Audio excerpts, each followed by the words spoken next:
Hi, gang. Latin 2, I'm actually getting a little bit ahead of myself because this is a topic that is not for a few chapters away from where we are. Yeah, then again, unless you're watching this later on. I mean, I'm filming this a few chapters ahead of where we are, but, it'll get posted when it gets posted. So maybe you're watching this right on time. But what I'm going to talk to you today is about the discrepancy between these two verbs.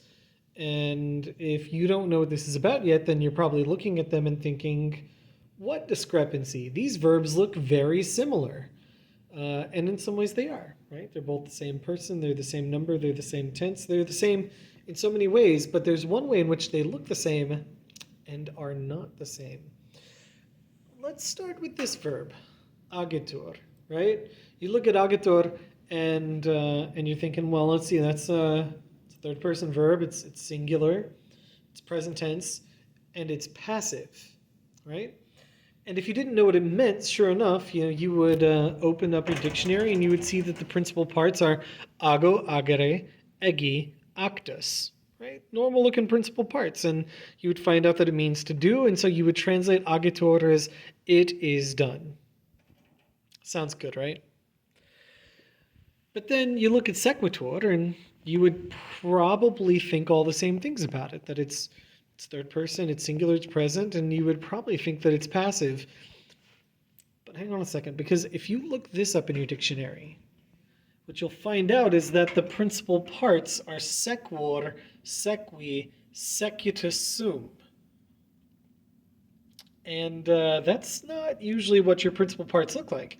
Certainly when you've looked up verbs in the past, their first principal part has nearly always ended in an O.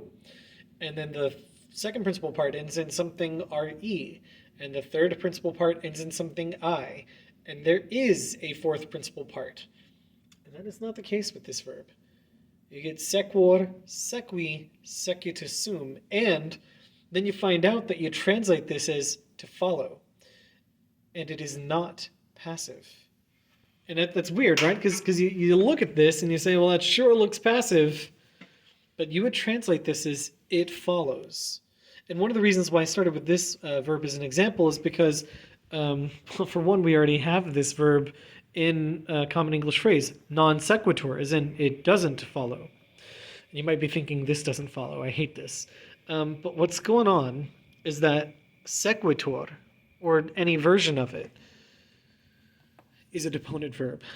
Deponent verbs are verbs that look passive, but they are not passive. They have a passive ending, that is to say, they have a passive form, and they have an active meaning. I know that sounds crazy, but literally, these are verbs that look passive and just aren't. And what's frustrating is that you can't make them passive either. Now, believe it or not, you have seen these already. Not very often, but in your Latin 1 book, they use the verb videtur, and they've used that several times in your Latin 2 book as well, early on. And what that is that is a deponent use of the verb video, to see. And it's one that actually comes up in our own North Carolinian state motto, esse quam videre, to be rather than to seem. Right? You would think that you would translate the passive of video, which means to see, as to be seen. But you don't. You translate it with this other meaning that is in English active, to seem. That is an active meaning.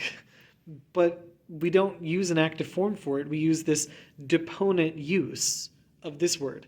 Now, the thing about that word, though, is it's weird because it does have an active meaning and it has active forms, but when it's passive, it's special.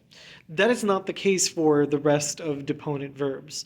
What is the case for deponent verbs is that they literally have no active forms whatsoever, not a single one. And because they have no active forms, their principal parts don't look like the principal parts of a non-deponent, just normal old verb. Since there literally is no active form for these, the first principal part cannot end in an O. Because for, a verb like sequor, there is no such thing as sequo. It doesn't exist. There is no such thing as cono or vereo. Those are not things. There literally is no active way to spell these, so their principal parts have passive endings on them. You still make the first principal part the first person singular form, but the only viable first person singular form there is the one that ends in R. So all these first principal parts end in R. And the infinitive has to look passive as well, because if you wanted to use this verb in the infinitive, the passive form is the only one that exists. Conari, vereri, sequi, egreri, experiri. And the same with even the third principal part, right? Usually you would have a perfect stem that would end in I, but that's not how you do perfects when they're passive. You use the supine stem plus a form of sum. So that's what you end up with here. You end up with sequitur sum, varitur sum, etc. The principal parts look passive because that's literally all there is. Now, apart from the fact that deponent verbs look passive and are not passive, there's actually nothing else special about them. Like, I put up several examples of deponents here. These are just, ones that show up at some point in your textbooks. And we've got a first conjugation, a second, a third IO, and a fourth. These are following the same rules that they would follow if they were regular, normal verbs being used in the passive. They wouldn't be spelled any differently. Just the only thing about them is that when you translate them, you have to translate them like they're active, even though they look like they're passive. So konor, konari means to try. It doesn't mean to be tried. It means to try. Wereor, wereri doesn't mean to be feared. It means to fear, like to be afraid of in an active sense. Sequor, sequi means to follow. Egrerior, egreri means to go out or to leave. Experior, experiri means to test. You can see it's where we get the word experiment. And you would think that it would mean tested because it looks passive, but it doesn't. It means to test. You just translate it as if it's active, even though it isn't. Now, there are some little grammatical things that you can use, some little tricks that you can play with if you're trying to recognize a deponent verb in a sentence. But they're pretty subtle, so I'm actually not going to talk about them in this video. If you want to talk to me about that personally, by all means, when we're reading something with deponents, talk to me about it. Because sometimes there are tricks you can use to help you recognize a deponent. However, the only tried and true way to definitely know that a verb is deponent is actually just by knowing your vocab. It's apart from the weird example of wideri, verbs aren't like regular active verbs or deponent verbs like alternatively. Like a verb cannot typically be both. It is one or the other. I know wideri is an exception to that, but all the verbs that you know prior to now that are not deponent, they're going to continue not to be deponent. They will never be deponent.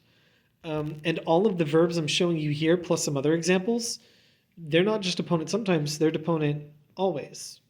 All right, this is not a either or situation in the sense that when you see a verb, you don't have to decide if it's deponent or not. You just have to know it.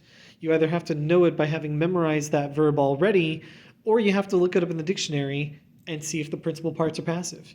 In fact, a lot of dictionaries, just to make sure that you're not confused, will even put the abbreviation DEP in there, just to make sure that you don't miss that it's deponent. But truly, you shouldn't have to worry about whether or not it says DEP, because if it's deponent, the principal parts themselves will appear to be passive. But don't worry, the dictionary is still going to provide you an active meaning for what otherwise appears to be passive. And if you need to see this in a sentence to know, here's an example sentence that actually has a couple of deponent verbs in it. One from the imperfect, one from the perfect. But to be clear, your deponent forms are just the same as your passive forms. But when you're translating, you pretend like they're not. So this says, Luke. Actually, let me look at it real quick. I wrote this a few hours ago, and I'm just now filming it. There we go. Luke was trying, an active sense there, Luke was trying to get into the bag. For some reason, we have this paper bag on the floor that he likes to sleep in. We try to throw it away. He gets mad, so we just leave it there, and he sleeps in a bag. Cats, right? Anyway, Luke was trying to get into the bag, but Leia Leah followed her brother. All right? And again, this looks like it ought to be passive. It looks like it ought to be was followed, but it's not. It's active. Leah followed her brother. And then she pounced him. It was really funny. So yeah, that's it. That's what you need to know about deponent verbs. They look passive, but they are not passive. They are active meaning verbs despite their passive forms. All right. You're probably going to be real mad about this. But it's fine. Actually, honestly, just be mad about it, and I will talk to you later. Bye.